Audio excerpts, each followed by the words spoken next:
All right, welcome to the F5 podcast. Today we're going to be talking about how to overcome childhood traumas, how to overcome childhood difficulties, challenges. Make sure to subscribe, go to the YouTube channel F5 Podcast. Make sure to go to iTunes F5 Podcast. We look forward to conversing about how you're going to achieve success by overcoming childhood obstacles. Yeah, buddy. Let's get it.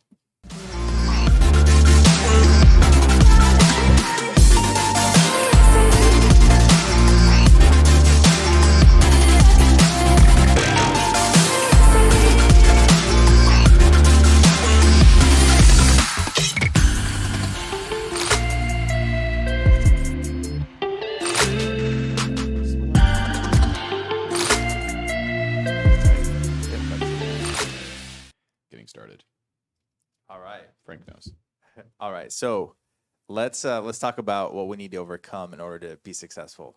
So I think the first thing we should talk about is what types of childhood traumas people can experience. So caveat to this, we are not therapists. Do not don't take our advice at full value. Just make sure to actually get a licensed therapist if you really need help. But we're going to go over our thoughts and our experiences. So what types of childhood traumas are there out there currently?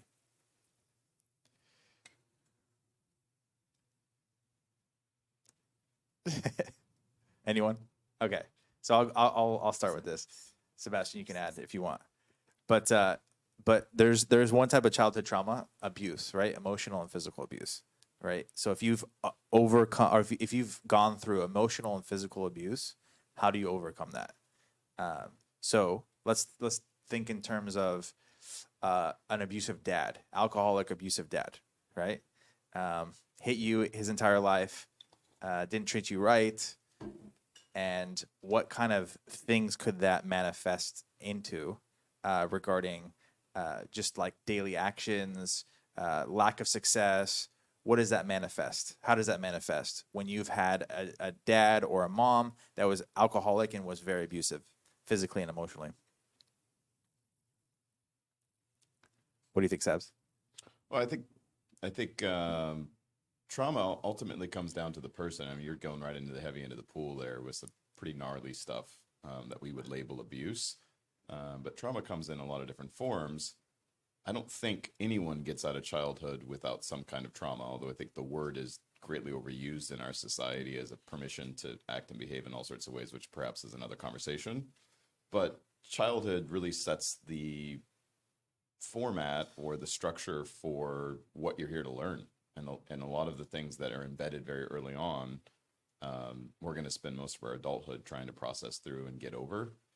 And physical abuse or emotional abuse, specifically by a parent, is probably among the most severe forms of that. And that is something, going back to real therapy, that is something very often that's going to take real therapy to get through. But it starts with having an awareness around it and understanding what's actually going on and how it's showing up. How is those experiences showing up for you in adulthood? Right.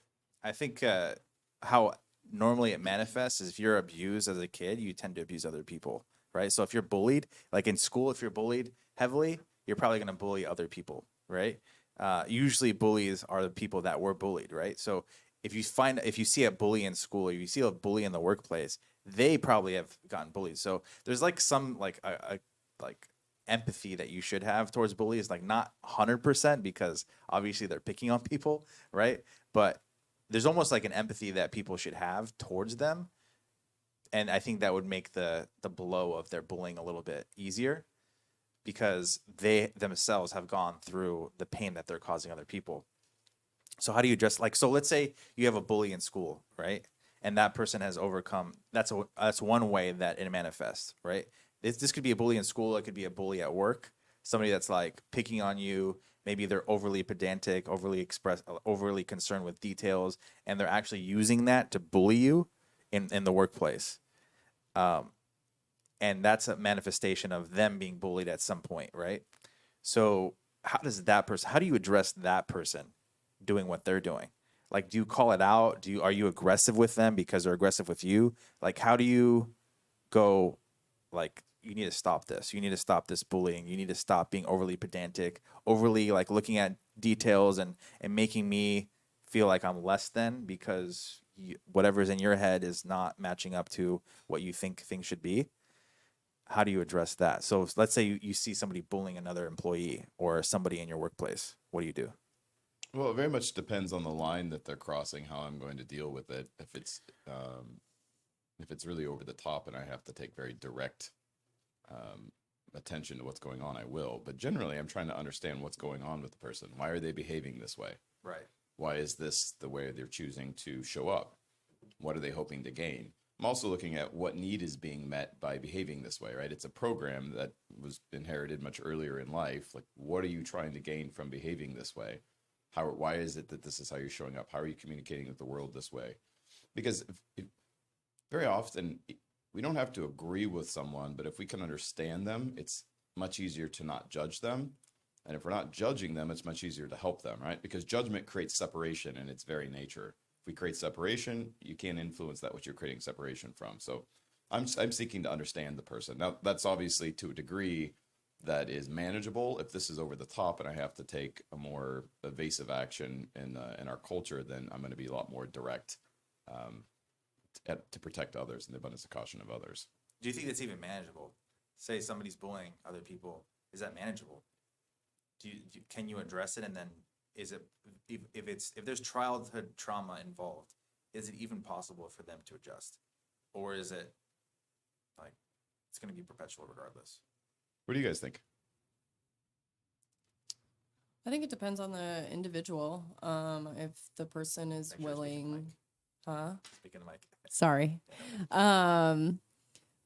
If the person is willing to face those things, like our brains as adults are normally solidified by the age of 25-ish. And so if they're older than that, it's not that it's completely impossible, but it does take a lot of work. And more often than not, it takes some other sort of trauma to happen in order for that change to take place. But I also feel like there are people that recognize the toxicity in their behavior and are willing to do that work. It just is work. It takes a lot of intention. So got it. So what Yeah. you said that another trauma needs to happen. What does that mean? Like what I think of is like if somebody was abused by their parent and then they end up in another abusive relationship. So not necessarily that they're abusing, but that there is abuse that they're still experiencing. Then that's another form of trauma that is kind of shaking that foundation of trauma from the Yeah. beginning. Do you also think like that you have to almost experience that type of trauma to even understand that you had to go through that in the first place? Like some people are just oblivious to the fact that they have trauma, and then so they experience it and then maybe their eyes open up to it. Yeah, that's Yeah. kind of what I Yeah, that was meant what- by that's what the you meant, yeah. trauma. Yeah, it like Got it. opens their eyes to Yeah. past traumas that they've had. Interesting. So they have to actually experience it. How do you go through understand that you've gone through trauma without actually having to experience another trauma? Is there a way to do that, or is it like that's common for people to have to go through trauma before they recognize that they have trauma in their past? That's an interesting question. I think that if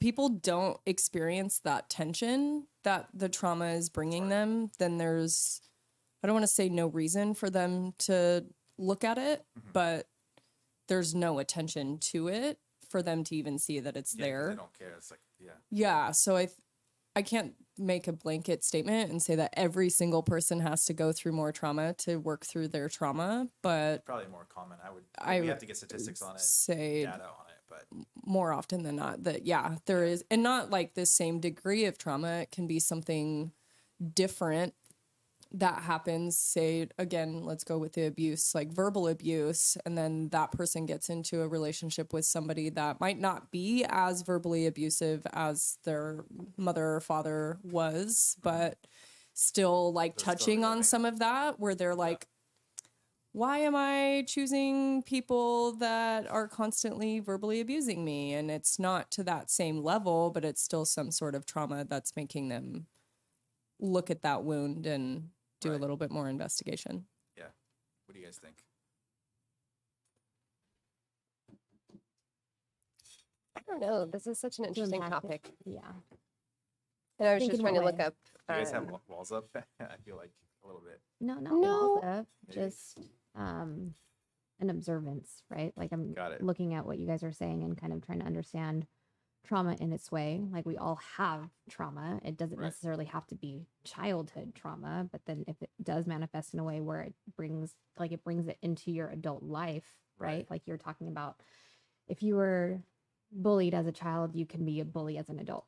Right. Um, Right. I just think that, like Hannah said, to each individual, if they're doing the work, it might take some time, right? Especially as an adult. If you were like a 30-year-old adult still acting and behaving like a child because Right. they think that it's okay, like that is going to take even extra time and work and energy for them to switch or take off their whatever Got it. trauma out of there. So I'm like, I don't really have walls up. I'm just kind of like, I feel like everyone, not everyone, but there are a lot of people who have experienced a lot of shitty things that I have not experienced, Yeah. you know? Me So too. it's hard for me to Yeah. put myself in their shoes, even though knowing that that happens, like I don't know, I just don't want to, right? Like I don't, not that I don't feel empathy towards them. It's just like, why, I don't want to put myself in a situation where I feel sad or Yeah. I don't know. I just can't. It'll Yeah. just, I'm a I'm very gonna liven up the empathetic conversation person. just a Yeah. little I'm bit. just like, I'm gonna- this is hard. We're gonna delve deep into all our traumas in a second, but so with regards to like manifestation, so you have bullying, you have on one end you have the people that treat other people bad because they were treated bad, and on the other end you have people that choose people that treat them bad, Mm. right? Maybe they're Mhm. not treating other people bad, but they treat people bad. So we have to be aware of that first, right? So the first thing is be aware of it. But then what if people are like not open to adjusting? What if they're not open to hearing feedback? What if they're just like, screw you, I don't want to hear it? Like, because it's so traumatic. Some bullier? people Like some the people bully? hide it so much and they don't want to bring it out that they'll be defensive when you actually point it out. So how do you address that? Like when people are overly defensive, like I'm sure you've had to coach someone, right? That was overly defensive, that had a bad past, right? How do you address that? Well, this goes into my life's work. This is core to really my mission for being here in this particular timeline, which is self-awareness.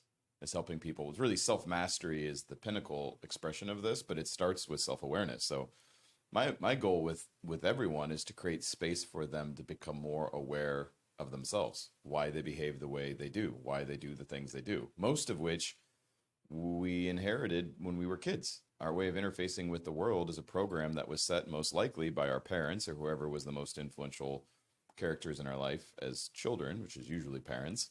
And so they set the stage, which is why we continue to go back to behaviors that are related to our parents. Like how often do you hear kids, say or think to themselves, I'm never going to be like my mom, or I'm never going to be like my dad. And then they get into early adulthood and they're like, fuck, I'm just like my mom. I'm just like my dad. Well, until you do the work, you will be, because you're picking up traits from them, right? That's Right. when you come into this world, you're mostly a blank operating system.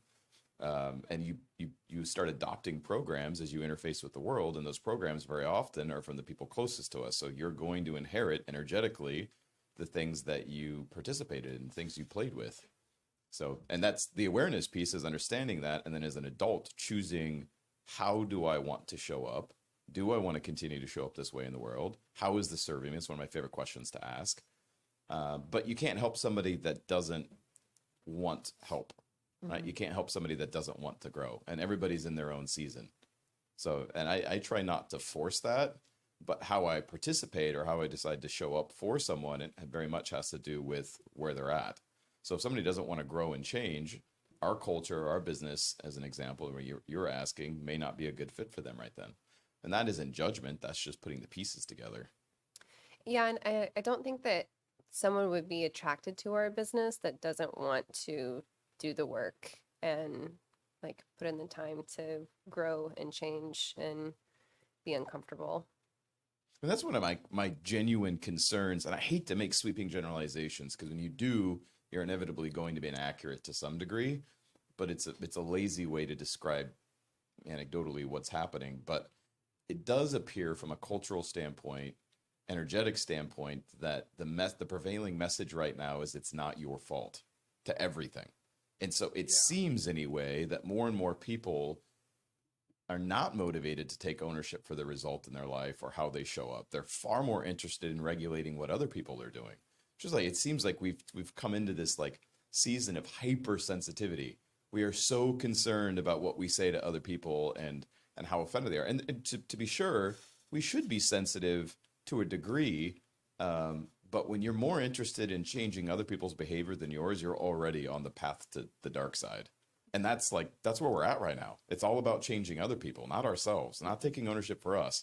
Imagine if you didn't have sensitivities, how much easier the world would be. What do you think is going to be easier? Making everybody modify how they behave to you, or changing you so that you don't have to be so hypersensitive? Now, even as I say that, I guarantee you there are people that are pissed off at that idea, which is hilarious to me. Sensitive at the idea of being overly sensitive. Yeah, 100%. You pointing out that they're sensitive is making them I overly guarantee you sensitive. there's going to be comments. Really? I guarantee Yeah, you. It's just like, 100%. fuck you. Because that's what they're being told. It's like, hey, it's not your fault that you're sensitive. Ask other Right. people to change. Well, people aren't going to change. Surrendering the illusion of control is one of the paths to freedom. Do you think there's certain generations that have that over others?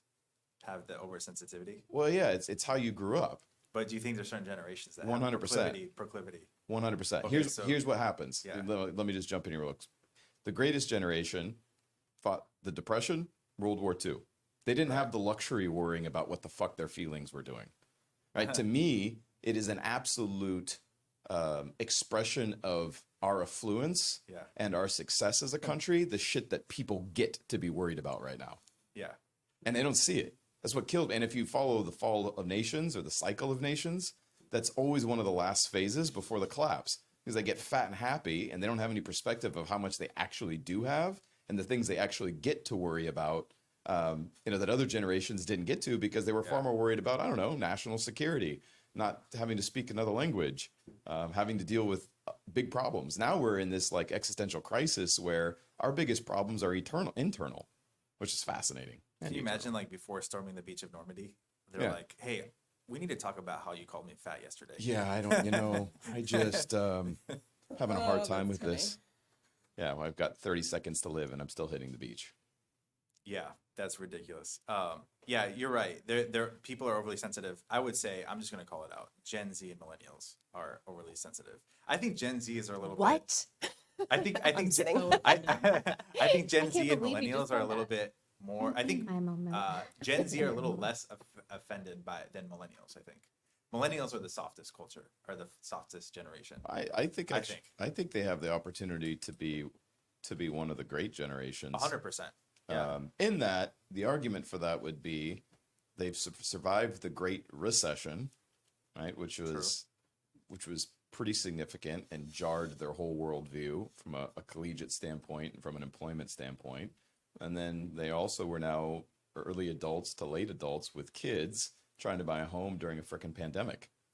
Like, Right. those things definitely shape your worldview, but awareness then is how do I want to show up in these things? Am I going to use this as an excuse? Is it a valid excuse for why I don't have what I want, or I'm going to use this as the reason why I'm going to get what I want? And that's to be determined. We'll see how it goes. But what we didn't have 100 years ago was mass media and social media that can give you all sorts of programming and validate all of your feelings and make you think, it's okay to be this way. We're really into that right now. And I don't think, if you follow history at all, that doesn't usually work out well. Interesting. Yeah, I think so. But I think also millennials. I hear like a lot of like boomers complaining about millennials, and part of the reason I think millennials are a little different is because like boomers had to do things they had to do or they would not survive. Millennials can do whatever they want. Like there's so many like opportunities for them. Like they could do a gig on Fiverr. We're doing an interview with Alexa Faruso, and she makes like $367,000 on Fiverr, and it's just the fact that like Gig economy. gig economy. So like boomers are complaining a lot about like the millennials being lazy, not working as hard. And I think really it comes down to they're just focused more on what makes them happy and what they're passionate about. You can see like a millennial that's completely lazy in one job, but then works their ass off in something they're passionate about. And I think that's a big distinction that needs to be made with regards to millennials, because I hear millennials is the generation that's complaining about the most by far. That's so funny. By far. Like I'm a millennial. You guys are very likely Millennials. millennials or Gen Z likely. But millennials, yeah. So I don't even know I the used to cutoff. I used to get into the generational stuff, and then I read I believe it's Plato. Somebody correct me on this, but I think it's Plato in the Republic. Was lamenting about the next generation, how they were weaker, lazier, didn't work as hard, didn't seem as disciplined. I'm like, okay, so that was 3,000 years ago. They were complaining about every the next. generation complains about So- another generation. Yeah. So now I'm like, I just try to understand the differences. And I get why the boomers were the way they were, is in response to their parents who were overly conservative and try to store everything.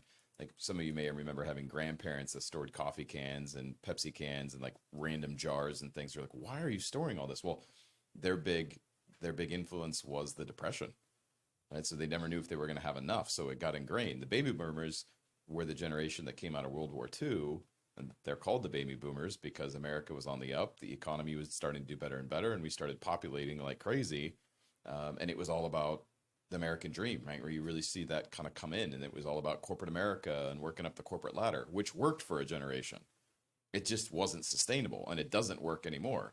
So the millennials come along, and there's Gen Xers in there too, but the millennials come along, and their whole issue is, hey, both parents are working, they're chasing money, and they're not happy. They're getting divorced. I don't have a parent at home. I have a $20 bill on the counter and get some pizza and do your homework.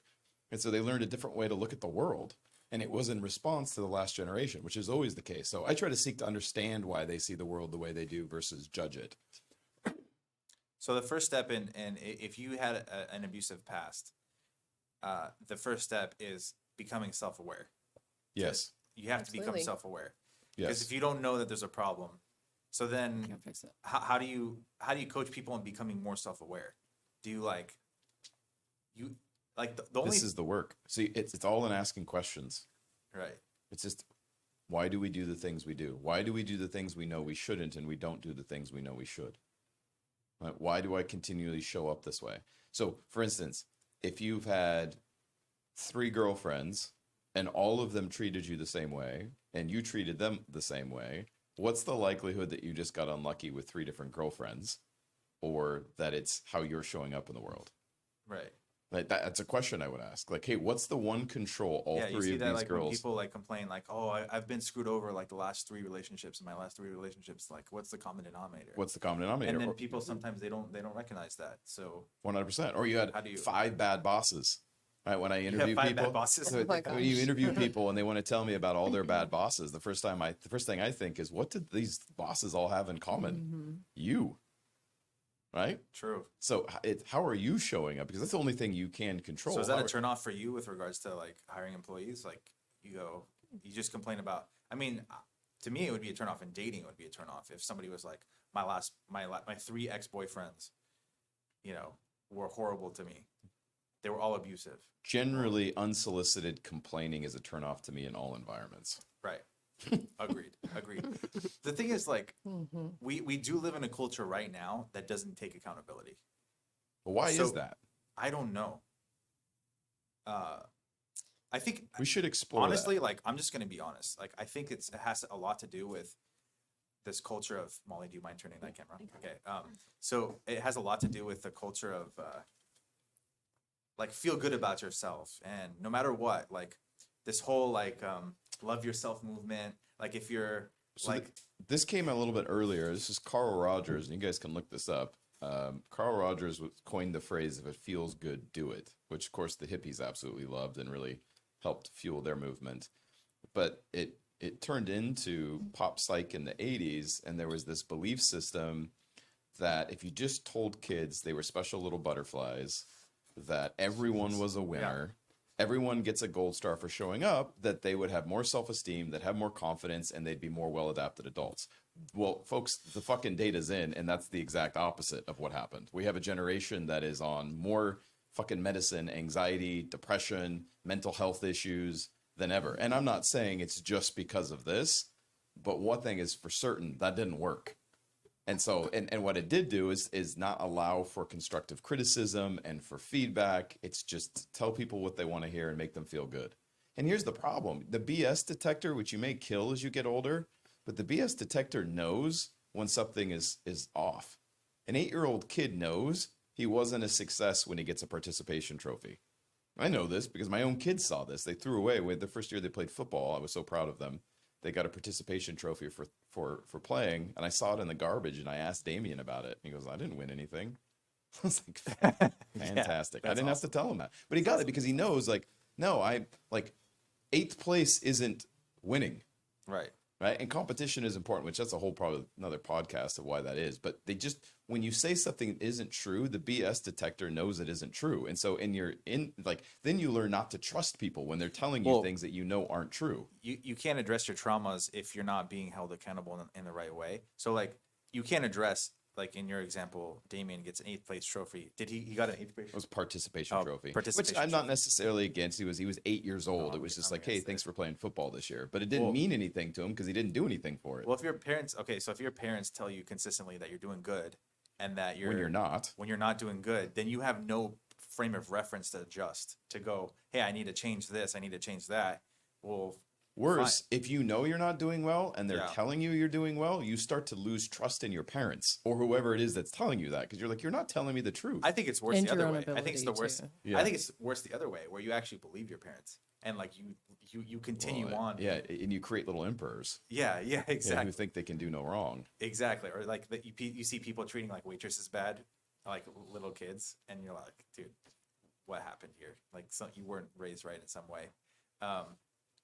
But like, it's interesting. Like, I think there's a lot of people in this culture right now that are telling themselves, I need to love myself regardless, right? So you have, I'm just gonna. That's true, this by is- the way. This is a That is hot. This is a hot absolutely topic. true. Yeah. So like, Sorry, you're getting me so excited. you should not have. I think personally, if you want to actually improve, you should not have unconditional love for yourself, and that's being preached right now. Unconditional love. Ooh. If you're 400 pounds right now, love yourself. You're okay. You're good.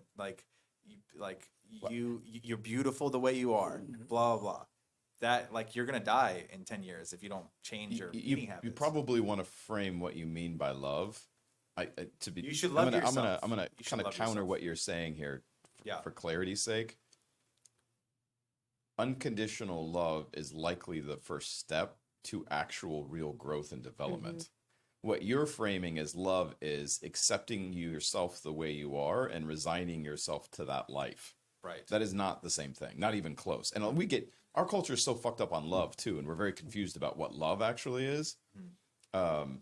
But unconditional love is really important. Loving yourself is really important. The problem with these phrases, though, is they get used and abused and they become very cliche. And the best lies are 60% truth. There's enough truth in the lie to make it believable enough that people will start using these things as mantras without actually understanding what it is they're saying. Loving yourself is the first step, in my opinion. But real love, not the real love as in like I need to change myself. I need to do something because I love myself. Like if you were your best friend, would you consider that love? So to me, like a best friend is like if there's something going wrong, if you have something on your shirt and you're about to go out, you have a mustard stain on your shirt right there. I'm not gonna be like, oh, you look great, you're Right. awesome. I'm gonna be like, you have a mustard stain on your shirt, you need to go change your shirt right now. I'm not gonna like lie to them. So and then they're going out like, hey, I look great, and everybody's like not wanting to talk to them because they have a huge mustard stain. They don't even notice, right? So like there is to me there's a benefit in like loathing your situation. Like You're there is a probably benefit in that. motivated that way, and some people Disgusted. are. They're hardwired. Some people are motivated more towards love. Some are motivated more towards fear. Right? Yeah. Fear drives them and drives behavior. Some people are Right. motivated by love, and that's what that motivates you. So you gotta have to understand. Well, what are my levers and what motivates you? If you're a fear of loss guy or a negativity guy and that drives you, that probably works. Right. But honesty, I don't think you can have love without truth. I don't think you can have love without honesty. I think they come hand in hand. Right. But I don't know. What do you guys think?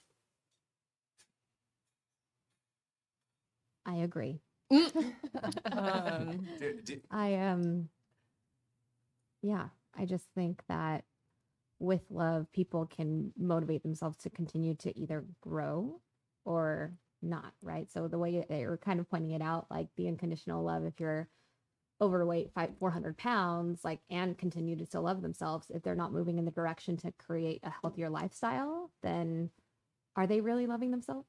Mm. You Right. know, or are they Right. just hating themselves for, I don't know, like what you were trying to frame earlier. I was kind of thinking like at every stage, some people can, there's always seasons, right? Like seasons of which we're going through in our lifetime. Like if for whatever reason quarantine hit you and you gain 15 pounds and you're like, fuck, I still love myself because all of Right. this weight, I'm still a lovable person. But you really want to work on getting healthier, then okay, that is conditional love. That is self-love. Like whatever you do to make yourself, I think, happy in your own way, Right. if that's not hurting you in any way, I still think that's love. Yep. You know, I mean, people that do drugs, it is a whole different aspect of things. You know, experiencing. And just to add to that, it's like, who are we to judge if somebody wants to be 400 pounds Yeah. overweight and die that way? That's their life. That's their choice. I don't feel compelled to tell them that they're wrong for choosing that life. You know, obviously from a different perspective, it's like, that's crazy. Why wouldn't you want to take care of your body and have a better life experience? But if they're willfully choosing that and that's what they really want, you know, They Well, love and what cheeseburgers if and you hamburgers. what if it's something that you can't willfully choose? What if it's your genetics and other like factors that you've potentially been exposed to, and you do bust your ass and work really hard and try to Yeah. lose, 50% of your body weight over Yeah. time and just are never successful in that? Then are you just supposed to be Yeah. miserable with yourself all of your life? Of course not. Right. Like there's Well- a level of, accepting, but in that, you're kind of thinking like, okay, if you love yourself, if you love life and you want to continue living a very long one, then you're going to make decisions that are in line with those values. Right. Yeah, but and also we're living in a balance of probabilities. So, like, is it the exception? It's the exception if you are really healthy and work out all the time and you're still you're way overweight, right? So that's the exception. 100%. Yeah. And we don't want to make So, like, decisions based on exceptions. That's no, another part in our we- society that's killing us. we don't Take make the decisions on exceptions and make them exceptions. the rules. Exactly. Yeah. Exactly. So, okay, so let's go back to this. So the first thing is awareness, right? The ability to want to change. That's the second thing. So you have to have those two, or else we can't even move in any direction, right? You have to have those things. I think one thing that's important to bring up is that kind of back to what you were saying about like fear and love and like being motivated by those things, is that we also live in a culture where it's like good vibes only. And so it's like all good feelings vibes, yeah. only. And I've been learning about like healthy shame, and that when you can say you're 400 pounds, that's not how you want to look. You want to be able to do certain things that you're not able to. You want to go on hikes, or you want to Right. play basketball or whatever, and Right. you can't. That feeling is healthy shame. Right. It's like holding yourself accountable to the life that you actually want. But what happens is, because we're in this good vibes only world, that is then shunned, and it's like, no, actually I don't want that, or I don't, that's okay, I don't need that, I'm great as I am, instead of saying, hey, actually I'm missing out on things that I would like to experience in my life. Or I look at myself in the mirror and I've gained 15 pounds during quarantine, Right. and I don't look the way that I used to, and being able to actually face those emotions Right. and see them as beneficial, because that specific emotion in this example is healthy, to be able to Right. say, hey, okay, this isn't leveling up to the standard that I have for myself. I need to make some changes instead of this isn't leveling up to my standard. Let me lower my standard Right. to love myself. Right. Exactly. So, okay. So we talked about abusive trauma, right? So you had abuse in the past. What about abandonment trauma? What about the other side of this, which nobody really talks about, is not getting it rough enough trauma? Like you not having a tough enough life and you resent your parents because they gave it too easy to you. That's Which creates there's its own people situations. there's people that complain about that. Yeah. Like There- so there's an old saying that I don't know if it's totally true, but it's certainly a popular phrase that you won't find an amazing man that is a son of an amazing man. oh, that's Or harsh. you won't find a successful man that is the son of a successful Ooh, man. that's like Now, I think there are certainly That hurts, exceptions dude. to that, That but the hurts. stats are pretty interesting when you start looking at that because there's no resistance. But who knows? Maybe in a past life or the last couple lives, you had it really shitty, so you decided to drop into this one and learn the other side of that. I don't know. yeah. Was it like Michael Jordan's son didn't make the college team or something? No, he just that's the hardest example possible because and his name is Michael Jordan. Right. You have Jordan on the back of your jersey. Oh you're yeah, a you're target for the rest of immediately your you're life. you're starting forward. And he like was- immediately. He is a talented basketball player. He's just not his father. Right. So what do you do with that? I mean, that's tough. Out of all, examples, that's got to be one of the hardest ones because it's like I Jordan's honestly God among I men would in prefer the basketball. abusive over the honestly. I honestly think like Over the shadow. yeah, of I my would dad. rather have the abusive life than the Than to be overly Michael coddled Jordan's life. son. Honestly, because think about it. Everything you do, oh, it's because he's Michael Jordan's son. Any type of credit you get, he's Michael Jordan's son. So like those trust fund babies, I don't envy those guys or those women at all. Zero envy for them, right? Because like everything you people that know that you're a trust fund baby, you're doomed for life. You're done. I guess Like- it's how you frame it, though, right? Yeah. Because that doesn't have to be your lot. It's just It doesn't it's have to be your another lot. kind of thing to overcome because you're working. It can create friction in your social structure. It can also help you in a lot of ways, but it's all how you frame it. If you get a better starting hand, then if you're compelled to do more with that, then good for you. The problem is very often when we get a good starting hand, it seems like we're less motivated because we don't need to. Need seems to drive a lot of human behavior, which is why you study a lot of success literature. You see, need was the compelling reason. There was a need that was driving them. And so if that need is eliminated, there seems to be not nearly the drive to prove oneself. Yeah, that's true. So you'd be the exception. So you're not doomed to a life of like You just got to be being conscious judged. and aware. Yeah, you just have to be conscious and aware And to be where clear, you are. there are amazing examples of generational wealth Right. and success being passed down, but there's there's an intention to that. And all the families that I know that are structured that way, they intentionally create tension in the relationship and how they structure that passing down so that they do grow. And there isn't just a nepotism that just hands off the wealth or the business or the success. Oh, nepotism. That's the worst. When you're not rewarded a contract or something because it's rewarded to their cousin or something like that. But I actually wish I had more nepotism in my family because it's so the opposite. Like I wish I had a little bit of that. Like give me something, like one thing. Okay, so you have that. So you have trust fund. So if you're a trust fund baby, so if you're in abusive relationship, you have to be aware. You have to want to make a change. And then same thing with the trust Same. fund baby. Same Same the thing. other Be direction. aware, make a change.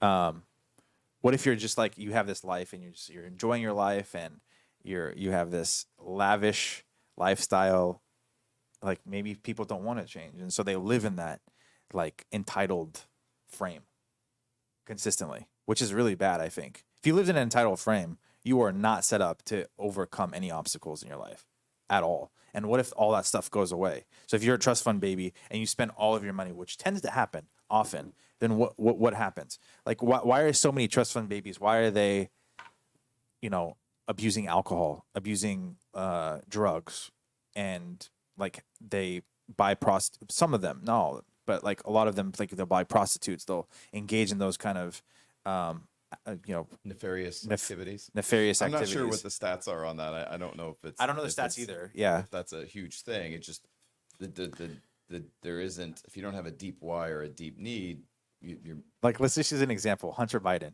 right? Joe Biden's son, okay. right? Buys prostitutes, takes drugs, does nefarious activities, nefarious things. That's the perfect example of somebody, and he's not being held accountable either. And your point on that is what? My point is that he had it easy in life, and look at all the things he's doing with his life. I would almost argue that that's not easy. Yeah, Like, it's like the I- Michael Jordan scenario. Yeah, And you're it's Joe Yeah. Biden's it's the son. same thing, that's true. and not even just being Joe Biden's son. It's just somebody that President is Joe Biden. not being Apologize. held accountable. At like all. what I hear, like when you were asking about somebody that isn't willing to change or is like a bully, like how do you coach them or help them? Like what shows up for me when I hear that is, who am I? Right. Who am I to judge you and tell you what you need to learn or the lesson that is meant for you right now? Yeah. Like that, I'm nobody. And Right. so I'm going to do my work and I'm going to love the best way that I can. But if you're the because recipient of only- the bullying, what is that? It depends. I mean, I would remove myself from that Right. situation. Like I have standards for the experiences that I want in my life. And if somebody is going against those standards, then it's my job to take care of me and to have those boundaries and to have Got those it. standards for who's around me. But I'm not going to tell that person, I'm not going to drag them to therapy and say, you need to go through this stuff, because I've done my own work and that's hard. Like I will Right. never tell anyone to do the deep soul work ever. I will never press that on to anybody because it's so hard. When somebody is ready and willing, I will walk with you, Right. but I will never pull you down that road because number one, it's hard. And number two, I'm not on your journey and I don't know Right. the lessons that you're learning. Right. So for President Joe Biden's son, he's exactly where he's meant to be, and who knows what lessons he's meant to learn. And so for me to look at him and say, hey, you're lucky or not lucky, Right. It's just, yeah. I don't You know. you could make an argument that his life is great, but then you can also make the argument that it's horrible. Exactly. That it's like, Relative to who? When I listen to people describe other people, I almost never learn anything or learn very little about the person being talked about, but I learn a lot about the person talking because they're speaking from their perspective, their Yeah. worldview. yeah. Right. So that to me, like, I don't really, especially when I see things that are brought up in the media, I take everything with a grain of salt. I have no idea what that person's life's like. I Yeah. have no idea what they've gone Well, through. I do just like see things. what's being I painted. I do like things or outcomes when they're harder to achieve. It feels better when Sure. they're harder to achieve. So like for me, like in school, I would get straight A's in the hardest classes, and I would get lower grades in easier classes because I was too bored. So that is projection. I am projecting. I am saying, hey, like I want things harder. I don't want them easier because I tend not to appreciate them if they're too easy. Yes. Yeah, that is a projection, 100%. But then some people maybe like things way too easy and like everything handed to them. I don't know. I don't think anyone here at the at this table likes that. I don't get that sense. Yeah. Yeah, I don't get that sense at all. But okay, so we have people that have it too easy in their life. We have people that were abused in their life. And the common theme is be self-aware and want to make the adjustment. All right. So what about us sharing our traumas? It's about to get deep here. Okay. So I want to start. I can start. You can start. If you don't want to share, that's fine. You can opt out. You can say I don't want to do that. But can we talk about, and maybe people can learn. So I'll give you an example. I shared something on stage for in front of 200 people at one point, a trauma that I had, and I my wife. I don't share this stuff, right? And my wife, and then also my friend at the time was like, you need to share this, you need to share it, you need to share it, you need to share it because it's gonna get people like liking you, and it's gonna resonate with a lot of people. I did, and I had one woman afterwards. She couldn't even talk. She was just tearing up, and she was like, "I can't believe you shared that. That was amazing. Thank you so much. Like I had the same experience." And I literally, she couldn't even say that many words. She just was tearing up the whole time. So that for me, that was like, okay, I should probably share more often, because I'm not one to share. I'm not one to share at all. Like that's not who I am. But I've learned to share more. But I think, if we can share our experiences, maybe we can help somebody out there. Somebody's listening. One person, even if it's just one person, not like 1,000 people. I think that one person, we get that one person that we can really resonate with, maybe we can help. So even if it's not your parents, from your parents, some trauma that you had to overcome. So we can start with you, or we can start with me. It's up to you. Yeah, I would just add to that. The victories we gain aren't just for us; they are for others. Right? It's where I get caught up in people talking about their stories when they become identified with it and then get trapped by it. Right? But sharing the things that you've overcome, the traumas that you've dealt with, can be very empowering to others if they relate to you and realize, wow, I'm not alone. Other people have experienced these things too and have gotten through it. So I think it can be a really powerful thing to tell your story and the things that you've gone through, but your victories aren't just meant for you, they're meant for others. So to that end, I 100% love that idea. Okay.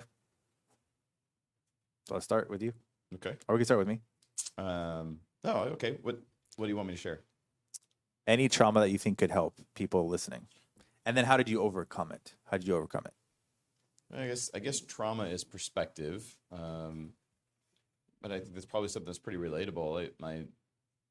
Which is fairly common in this day and age. But my mom and dad were divorced before I was a year and a half old, so I didn't know my dad as a child. I met him as a young adult, and so that obviously came with an impact. My mom played mom, dad, and was my best friend. I played the role as the oldest son. I played the role more of like a husband, not in any weird way, but just I was the man of the house. So I took on responsibilities in a lot of ways that I didn't really experience a childhood growing up. And there was never a time when I was imaginative and lived in a fairyland, although some people probably believe I live in an imaginative fairyland to this day. But I didn't have a childhood. I started working when I was 11. Wow. And I love all that. I look back at that now with absolute gratitude because it's made me who I am. And it drove a lot of the result that I have in my life now. What was it like meeting your dad in your adult life? Was that traumatic? No, it was like I always knew him. But my brother and I had completely different experiences. So I saw him, I smiled, hugged him, and it was like I always knew him. There was no energetically, there was a knowing that that wasn't weird for me. But my brother, my younger brother, who was actually still in the womb when they were divorced, his response, he like had an emotional and ended up puking. He got so totally different experiences from the exact same scenario. Wow. And my dad just passed last May, and I was very thankful. He was in my life for 20 something years. Wow. But I never, that's a whole other discussion, but I never really saw him as a father figure at that point because I was already a grown ass man I don't know, grown ass man. I was 20 years old. That's still pretty much a kid, but I was a grown ass man at 10, probably. Yeah, I was adult enough that he didn't have an impact on me from a father perspective, other than to help me understand some of my biological tendencies, as I have half of his genetics. You never had anger towards not having a dad? No, but I've done, I think, a lot of work in past lifetimes. I don't frame things that way. So no. The only thing I will say, and it helped me in this lifetime, was very early on, my mom never made more than $20-something thousand a year my entire childhood. Holy shit. Right? So I make more than that in a week. So that's like, that made a huge impact on me in like like finances, because everything for her, everything was about money. Every decision went through the money matrix. Right. And so that motivated me to not let that be my life. Right. Like freedom is like a core tenet of my life. And I don't know that that had anything to do with my dad, but it's probably easier. Dual income probably makes finances easier, but there's a lot of people who have two parents that struggle financially. So I don't know, but that did motivate me. Mm-hmm. Okay. So it actually helped you. all those things. For sure. Again, I So- think the so- traumas were the but, lesson. But of the that. thing is, like people in your situation could have been a lot worse off. for sure. So what are the things that you think you did that made you much better off? I'm a deeply empowered person. The idea of giving somebody else control or making excuses for my life because of somebody else just does not resonate with me at all. Yeah. And so I didn't. I never did. It was never an excuse. I didn't grow up thinking. And again, I'm a successful entrepreneur who's done very well for himself. No one in my family is entrepreneurs. Just for context, people don't know me. Nobody groomed me. I didn't have a model or a mentor, or somebody that I looked up to in the physical world. I had lots of people in history, but nobody that I didn't inherit anything. Nobody gave me anything. I'm self-taught. I'm very motivated to that end, but I'm empowered. I don't make excuses. I own my results. At the end of the day, I realize everything's on me. So I read Think and Grow Rich as a kid, and I think that probably helped. I think it was 11 the first time I read the book, Right. and it helped instill a lot of principles and values that I hold to this day. I think this is a good topic to talk about, but was your dad ever apologetic? Did he ever say, "Hey, I'm sorry I wasn't in your life"? You know. Oh yeah, he was. I mean, to be fair, he tried to be when we were younger, but hell hath no fury like a woman scorned. My mom Yeah. did not make it easy on him. Yeah. Because she was angry. And so, that's a very typical situation, unfortunately. But he tried, and he felt like when we were all united, he felt like that was an answer to prayer. Like Right. It was like what he always wanted. So yes, Right. there was a lot of remorse on his end from that part. Got it. Cool. I'm next. Yeah. Oh, this is. In the hot seat. Yeah, in the hot seat. Yeah, childhood trauma. In fifth grade, my mom just decided to quit on our family, so she left for like 6 years, and that was very traumatic for me. In fact, I had like this math problem I was doing. It was in fifth grade, and I was having a lot of trouble, and we had this big argument about how to solve it in fifth grade. This was You in and your fifth. mom? Me and my mom in fifth grade, and the next day she left. So I was thinking, this is my problem. That this is your fault. this is my fault. This is so like for years and years and years, I thought it was my fault. I was like, why did I do this? Like, why did I do that? So from then on, like I thought to myself, I'm never gonna ask people for help. That was my go-to. I'm not gonna ask people for help because when I ask for people for help, shit goes wrong. That's what I thought. And then, but she had her own issues and she was visiting every once in a while, and she never took responsibility for it. So I was very angry for a while. But so the way I overcame it was just forgive and forget. Don't worry about it, and actually still try to build a relationship. So she even did worse things after that, after the 6 years, and then further on. We can talk about that another time because I want to give everybody time. But that was my trauma. She left, and but I had to overcome it by just saying, hey, I'm over it. I had to actually move on from it. I didn't move on for the longest time, and I didn't know I didn't move on from it. So because of that, it was holding me back in a lot of areas. And to this day, I still have trust issues with a lot of things. I think Saps has experienced that.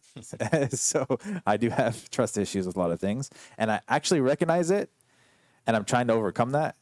And so I'm actually self-aware of it. So at least I recognize it. And then later on, so this is like a pattern with my mom. She makes like very bad decisions. She's like, sorry, Mom. You're a great person. I love you, but she makes very bad decisions. So I was 28 years old. I was dating my now wife, and my wife, I was living with my parents still. So my wife was like, why are you living with your parents? Like, it doesn't make sense. Like, are you a loser? Like, why are you living with your parents? It's because I was taking care of my dad. So we go out, and I had the money. So I moved, still 28. I moved again, 28. And then 2 months afterwards, my dad gets put in the nursing home. I try to take him out. I get a restraining order put against me within 2 months of me moving. My dad, I have a restraining order against me. It's like 3 months I have like 3 months if I can't see him because I'm going to court and that takes a while. So I have a temporary restraining order on me. You mind? And 3 months after I see him, my dad is not walking, not talking, and he has a pressure wound of 11 centimeters around his sacrum, right here. And so I'm like fucking pissed. Like, why the hell did this happen? So I'd overcome that. So the way I overcame that was just, my dad just passed away in December, by the way. But it was 5 years of constant struggle with the healthcare system, 5 years of constant struggle with a lot of different things. And I overcame that by just forgiving my mom completely and not worrying about that anymore. And actually, me being angry at my mom hurt my dad more, which is what a lot of people go through. They have to, they try to attack the people that are the only other people that can help. So I had to come to the point where I was like, okay, I forgive 100%, and we need to do this together to work things out.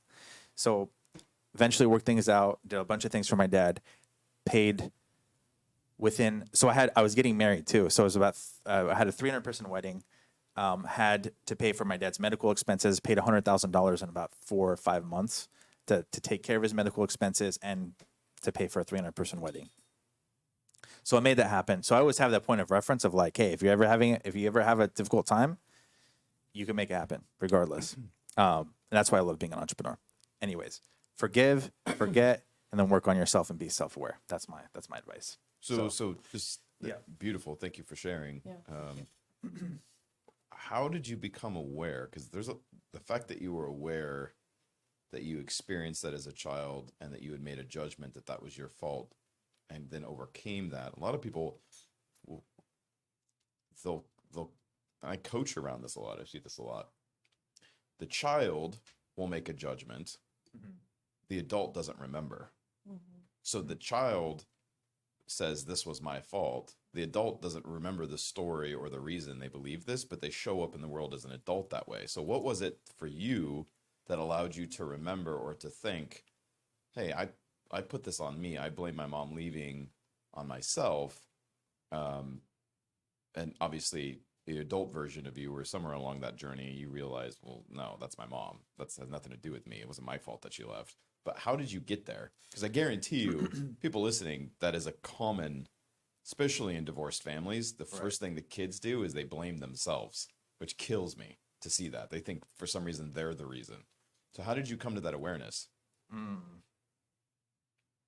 I think getting to the point where I was actually talking about it with my mom. So talking with her directly. Talking with her directly. That's useful. Yeah. And then she's like, no, it wasn't your fault.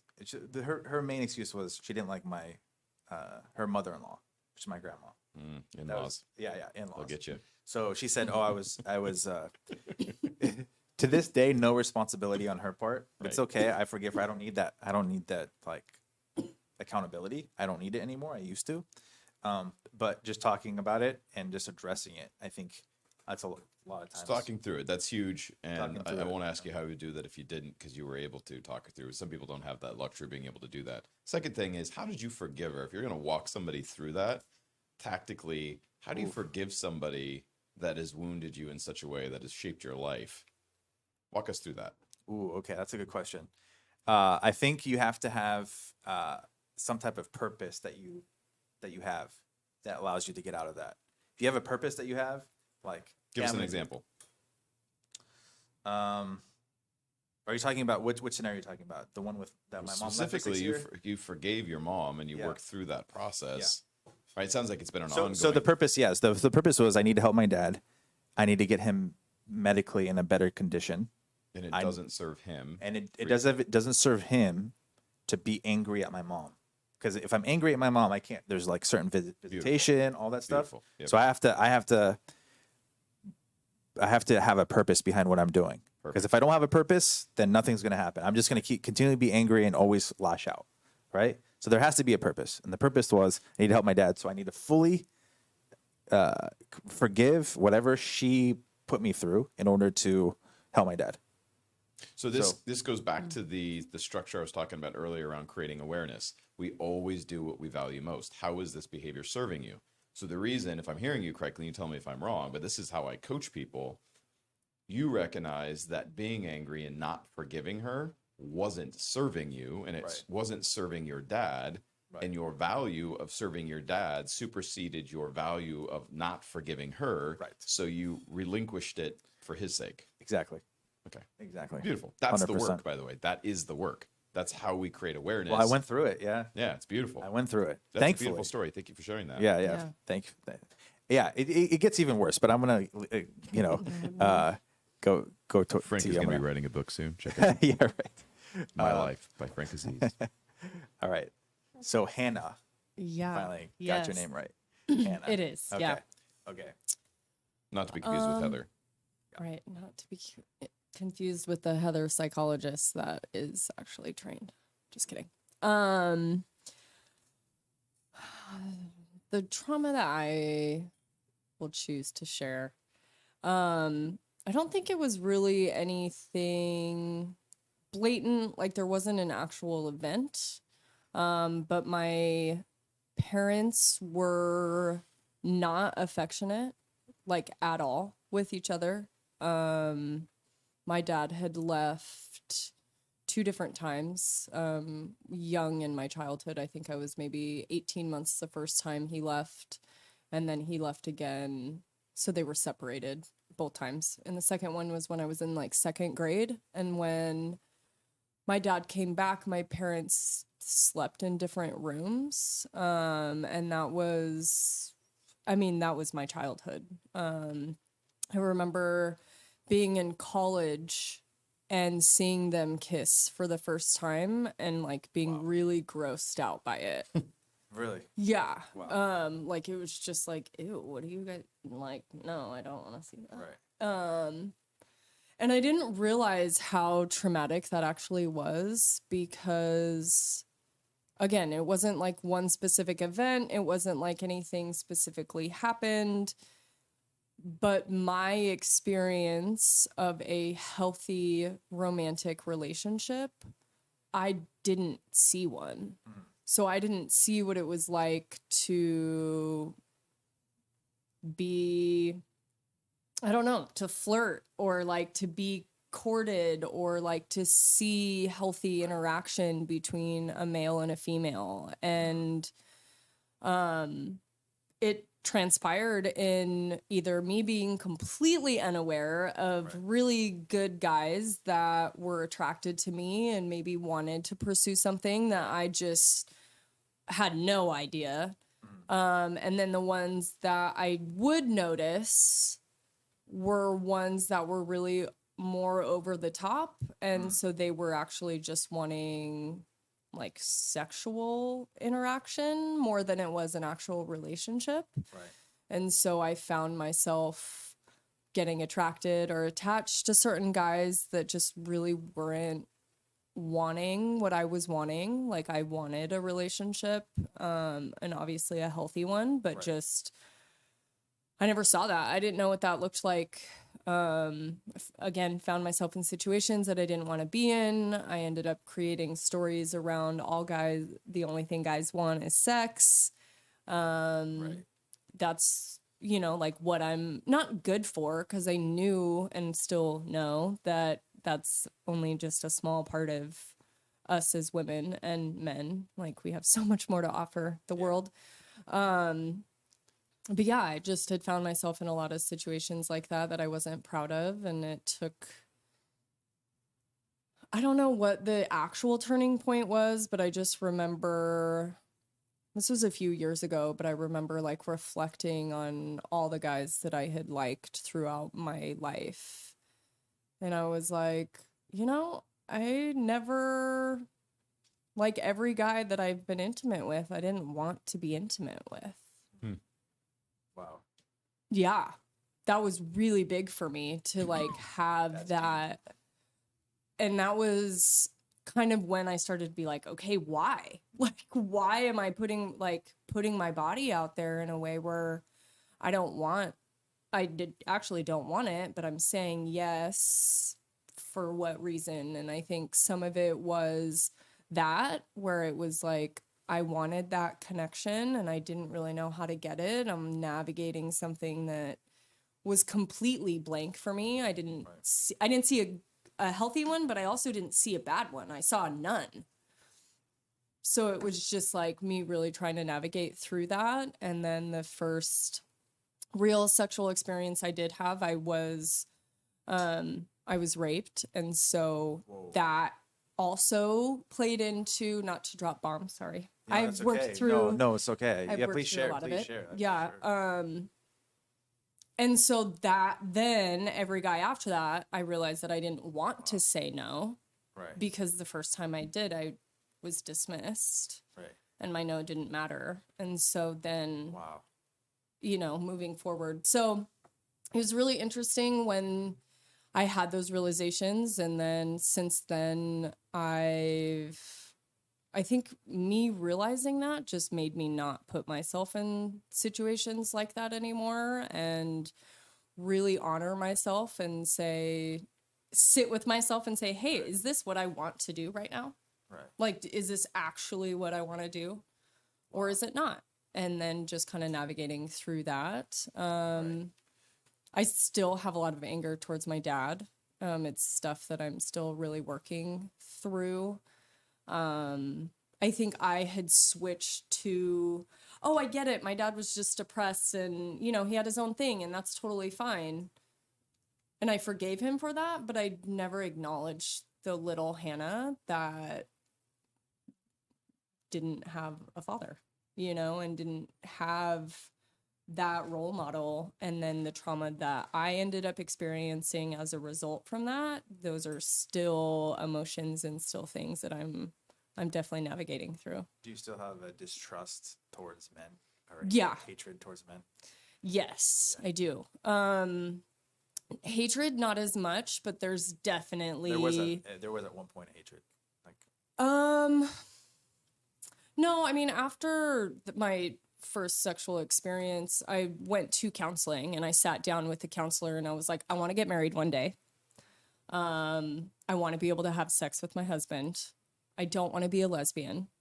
And I don't want to hate men. Like, that was what I sat down with her and was like, I want to work through this stuff. But if I'm definitely triggered. Like, it's still definitely a soft spot. Like, when I hear certain guys say things about women or act a certain way or whatever, like, I definitely am like, screw these guys. So can we ask it's questions still- about that? Like, Sure. okay, what triggers you about? And then, so I want to ask you what triggers you, and then how are you overcoming that consistently? So anybody who's listening could learn from it. So, Yeah.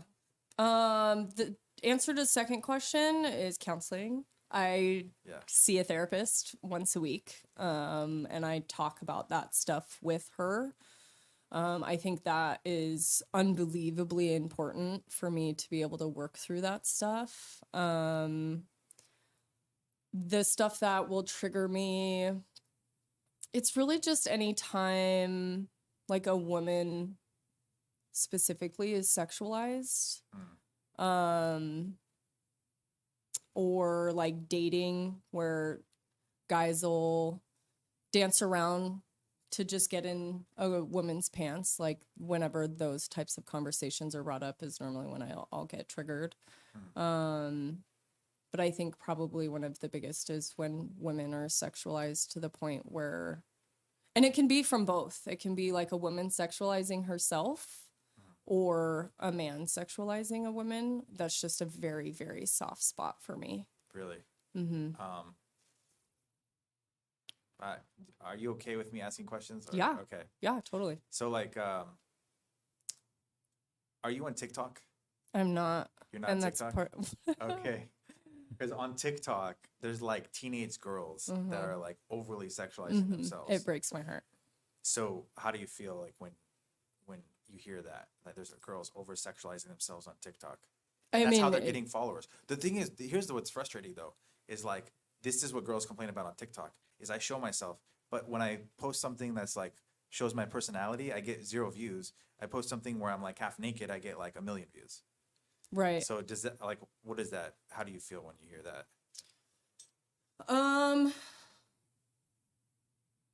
It confirms the cynic in me that thinks that our world is so sexualized and has kind of lost the value of the individual and also the value of sex, because sex is like, our sexuality is unbelievably beautiful and is unbelievably powerful. Just don't think it's being acknowledged the way that I would like to see it acknowledged. For those girls, it's just like, my initial response is like, sweet girl, you're so much more than your body. Right. So it's that, and it makes sense. Again, I mean, we do live in a world that's very sexualized, so I'm not shocked by it. It breaks my heart and makes me want to help those girls. Yeah. What would you say to them? Like, Just that, sweet yeah. girl, you're much more much than more than your body. your body. So then what if I say, let's say I'm I'm a girl, right? What if I say, hey, but I get no views. I get all the attention when I'm half naked. Like, why is it? I don't want it to be that way, but just the way it works on TikTok.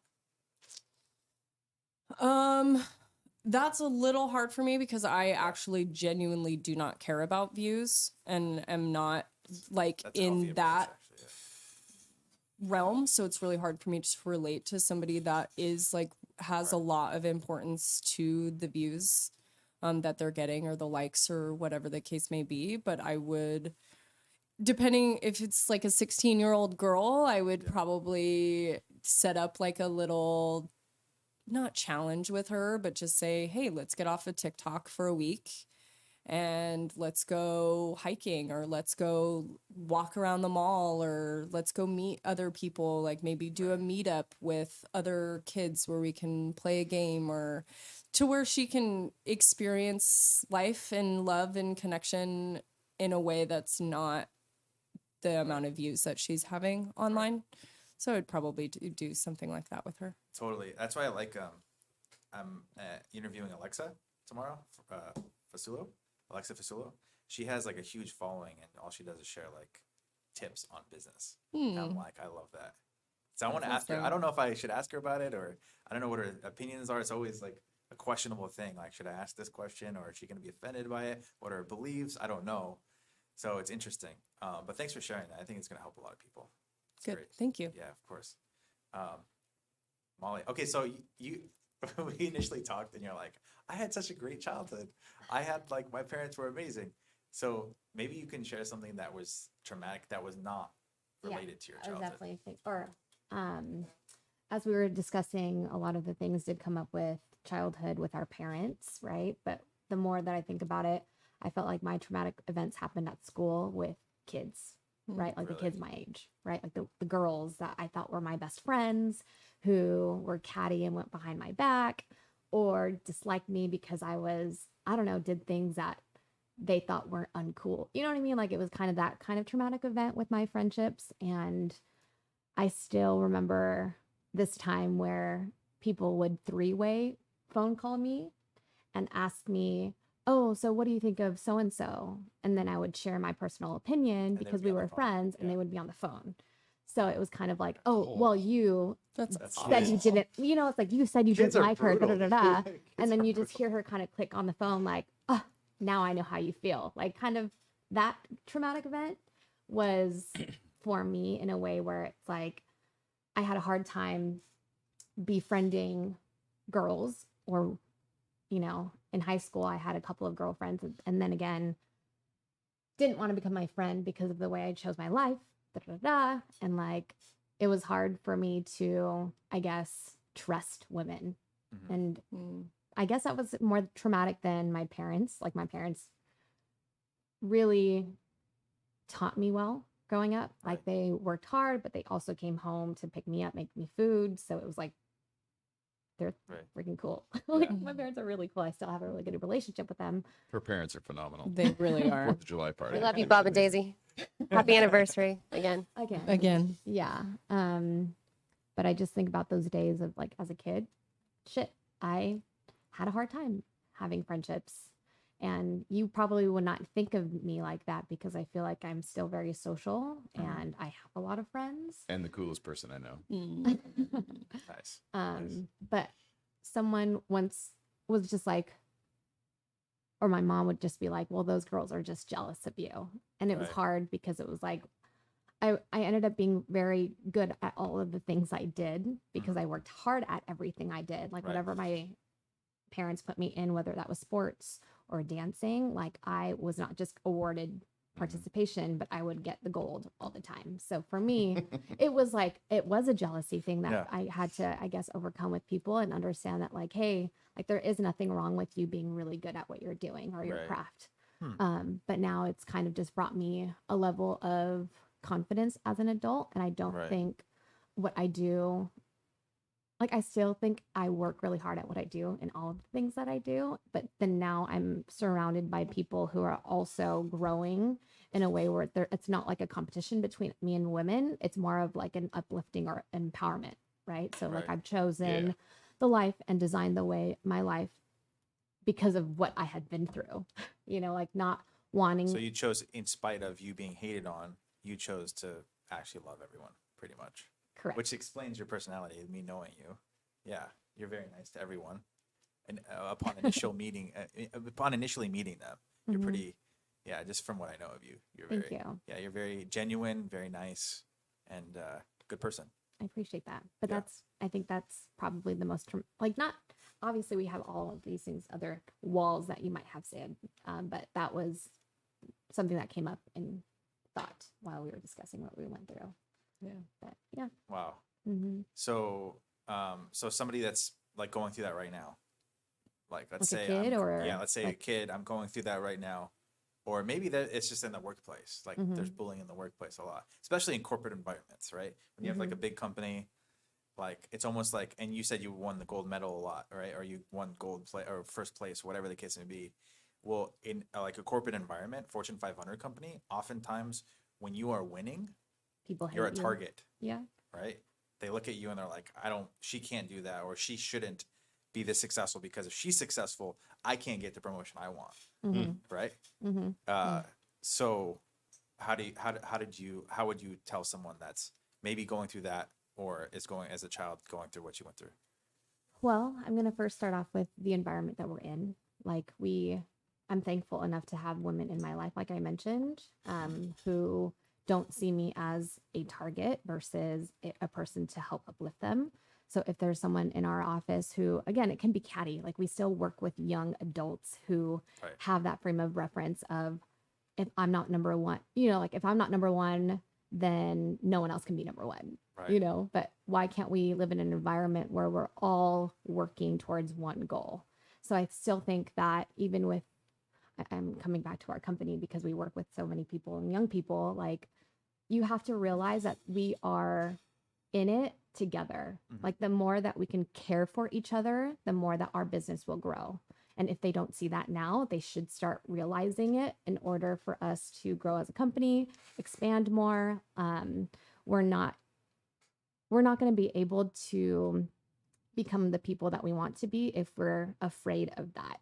So I would share it with a woman, like uplift everyone around you. Like even if, say for example, we have if we have our team, like allow yourself to care for someone that's not necessarily on your team, because who knows, like you're going to create your network, Exactly. right? Yeah. It's not, it's Ooh, like, what that's a can good you, point. like, Yeah, what can you do for someone that can't help you right now? that's a good point. You know what I mean? Like That's a good point. that is something that has been resonating with me a lot more. So I Yeah. see it as a way, like, I'm still going to care for them, like Yeah, even if 'cause they you never can't, know. you don't know. Yeah, you Who never know. knows?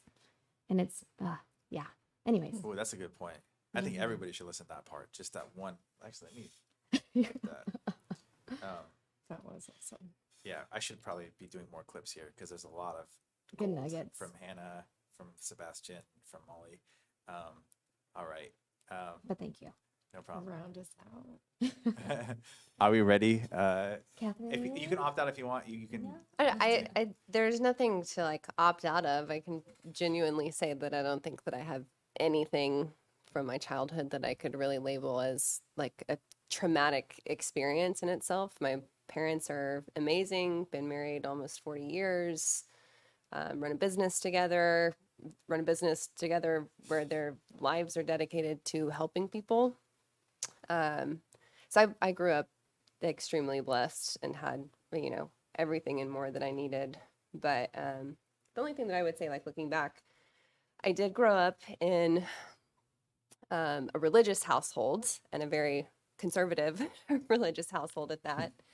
And I was a wild child. Like my nickname was Khaki because it rhymed with wacky, and that's why I go by Cat now. Who Not my gave you that favorite nickname? nickname. My parents. Oh, your parents gave you that. Yeah. Were you the only child, or do you have? No, Okay. I have an older sister as well. So I think I just had to come to terms with experiencing a lot of judgment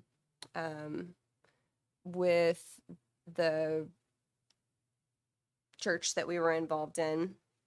You're not supposed to cut your hair. You're not supposed to wear jewelry. You're not supposed to wear makeup, like Right. ankle long skirts. Like as a woman, your only purpose is to like marry a guy and do whatever he says. And granted, like not everybody believes that, but as a child and you're kind of like hearing somebody speak and then like listening to some of the whack ones out there, you kind of ingrain it in your brain of like, okay, this is how it's supposed to be, and I'm not like that. So am I going to hell? Am I not good enough? And my sister was not a wild one. Like she excelled in academics. I think I felt like I was always compared to her of like, why aren't you more like this? Why aren't you more like this? But So that could be traumatic in a sense, right? Because I mean, you're always Compared Com- to